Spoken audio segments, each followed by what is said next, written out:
Assalamualaikum. Hi boys and girls, how are you? So now for our topic today is reading, a window to the world. Now, for sure all of you know what is meant by reading. Okay, tahu kan reading tu apa? Reading, membaca. Now, reading, a window to the world. What do you understand by a window to the world? Now, boys and girls, look at the window in your house. Okay, I'm pretty sure in your house there should be a window. Okay, tingkap. Now, look at the window. When you open the window, what will you see? Bila awak buka tingkap rumah awak, apa yang awak akan nampak? Okay, you will see a different part of the outside. Okay, awak akan nampak sesuatu di luar sana. Okay, same goes to the reading. Okay, when you make a lot of reading, okay, you will see different parts of the world. Okay, bila awak banyak membaca, awak akan dapat lihat, awak akan dapat tahu pelbagai perkara lagi about the world. Okay, so that is what meant by reading, a window to the world. Now, boys and girls, before we started our class for today, let me introduce to you guys all. This is your English Year 6 textbook. So don't worry, I'm pretty sure that all of you will be getting your textbooks starting from tomorrow. Jadi jangan risau ya, jangan nak cuba-cuba menangis ke apa Muiz ya, jangan cuba menangis kalau tak ada buku teks, sebabnya tak silap saya mulai esok awak semua akan terima buku-buku teks awak. Okay, so boys and girls, are you ready? Let's go! For our lesson content for today, the language focus is speaking. The key phrases is talking about favorite genre or books. So, for today's lesson, at the end of the lesson, first, you guys should be able to talk about fiction, non-fiction, and what are genres. For the second objective is, you should be able to talk confidently about favorite genre or books. So now, guys, untuk objektif pembelajaran kita pada hari ini ada dua. Yang pertama adalah kamu tahu apa maksud fiction, non-fiction dan juga genre. Dan bagi objektif yang kedua adalah kamu mampu bercakap dengan yakin berkenaan dengan genre ataupun buku kegemaran anda. So, guys, make sure at the end of the lessons for today, you guys should be able to achieve those two objectives.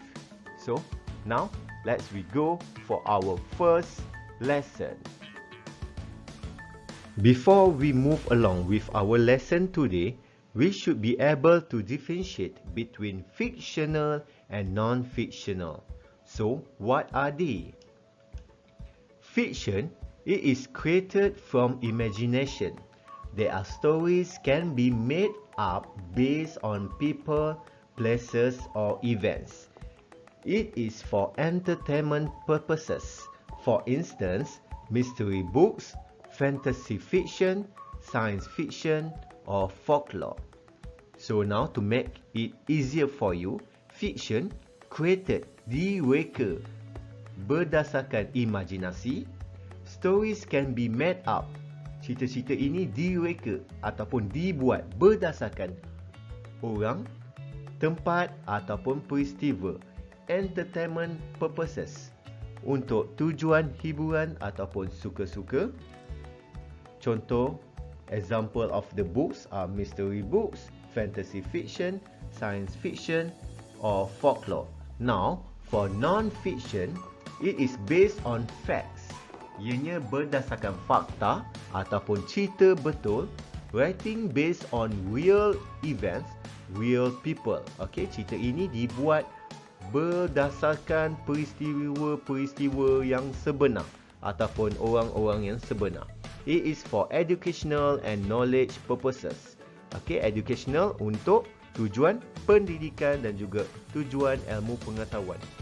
Example of non-fiction books are history books and encyclopedia.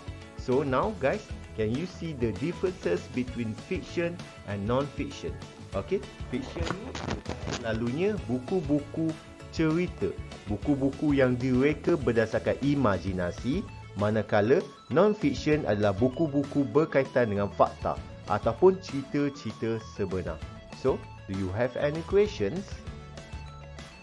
Here are some examples of fictional books. For example, Harry Potter, The Fault in Our Stars, Diary of a Wimpy Kid, and Maze Runner. Fictional books are usually most appealing to young readers and kids such as yourself.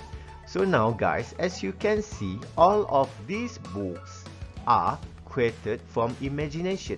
Okey, semua buku-buku ini dibuat berdasarkan imajinasi. Okey, ianya hanyalah rekaan tentang orang, tempat ataupun situasi. On the other hand, non-fictional books are as follows. For example, Excel Workbook for Dummies, A History of Malaysia, and Children's Encyclopedia. As you can see here, non-fictional books are usually targeted for readers who aim to gain knowledge about certain topics.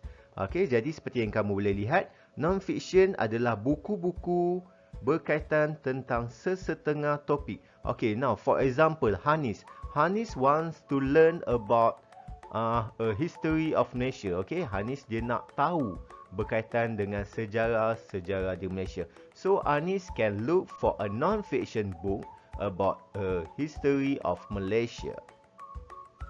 Alright boys and girls, now that you have done with your previous activity, it's time that we move along the lesson. I will talk to you more what genre is. Now, this word is pronounced as genre.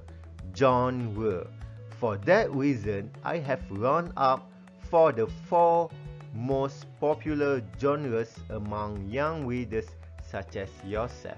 Bagi memudahkan awak semua, saya telah pun mengenal pasti 4 genre yang terkenal sesuai untuk pembaca-pembaca muda seperti awak semua. So now for our first genre is action and adventure. The readers usually on the edge of their seat with excitement as their main character repeatedly find themselves in high stakes situations. Okay, action and adventure, aksi dan juga pengembaraan. Selalunya cerita berkaitan aksi dan pengembaraan ini memberi keterujaan, memberi keseronokan kepada pembaca. Okay, for example, the book that related about action and adventure is Jack and the Giant Beanstalk. Now, for our first genre is comic books or graphic novel. The stories in comic books and graphic novels are presented to the reader through engaging, which is illustrations and typography. Now, genre yang kedua adalah comics book. I'm pretty sure all of you know what comic books is. Okay, saya percaya yang awak semua tahu berkaitan dengan buku komik. For example, we have Lawak Campus. Tahu kan buku Lawak Campus? As you can see, in Lawak Campus, there are a lot of interesting illustrations. Okay, dalam buku Lawak Campus terdapat banyak lukisan ataupun gambar-gambar yang menarik. Now, for our third genre is detective and mystery.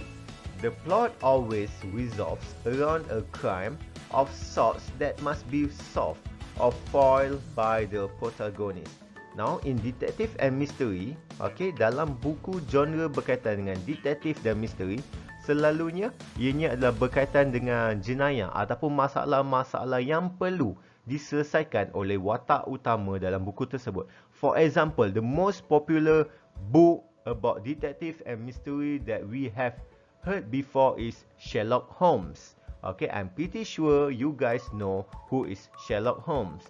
Or we have Detective Conan. Okay, buku berkaitan dengan Detective Conan is a book about detective and mystery. Okay, and last one is fantasy. fantasy is usually set in a fictional, imaginary world.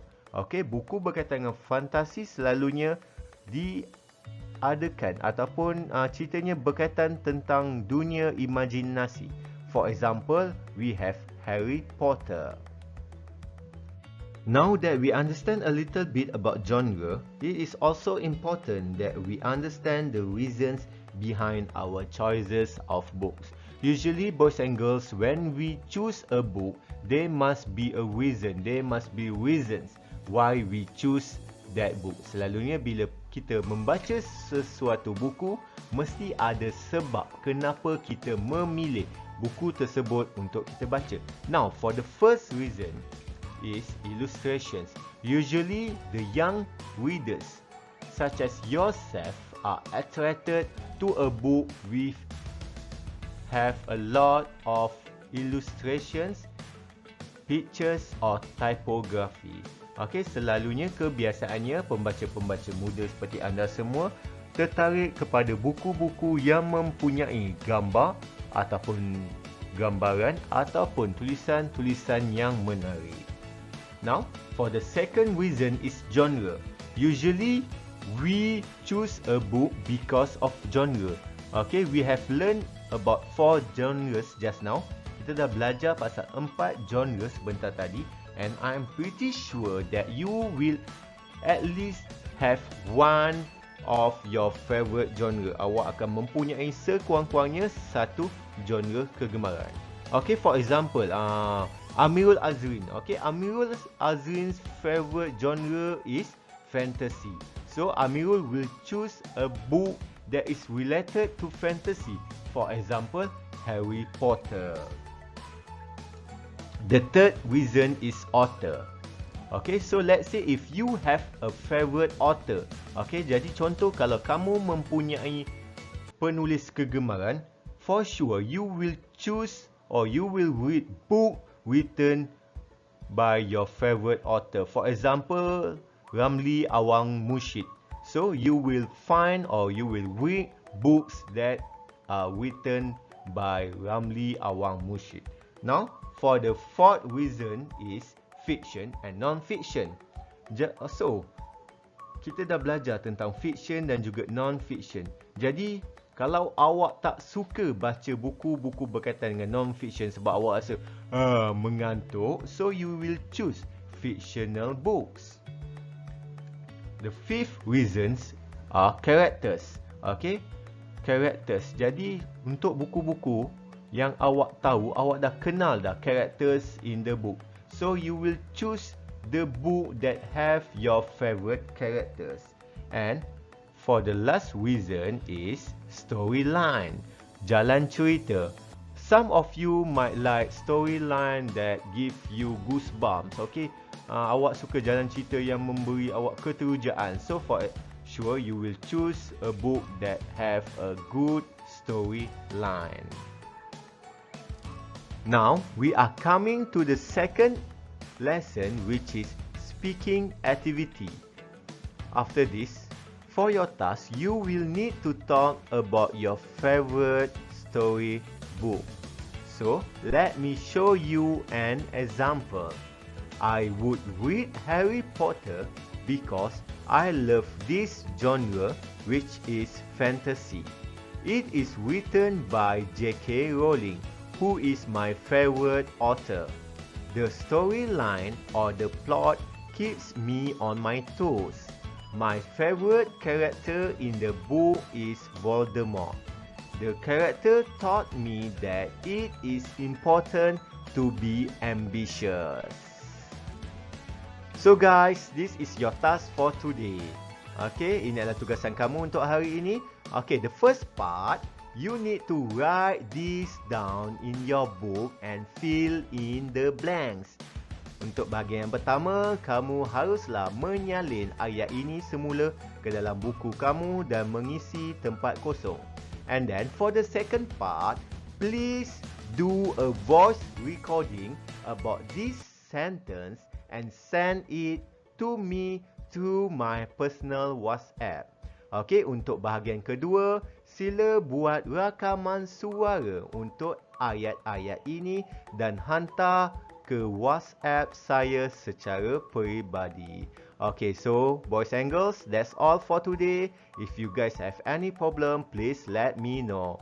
Thank you. Adios. Bye-bye.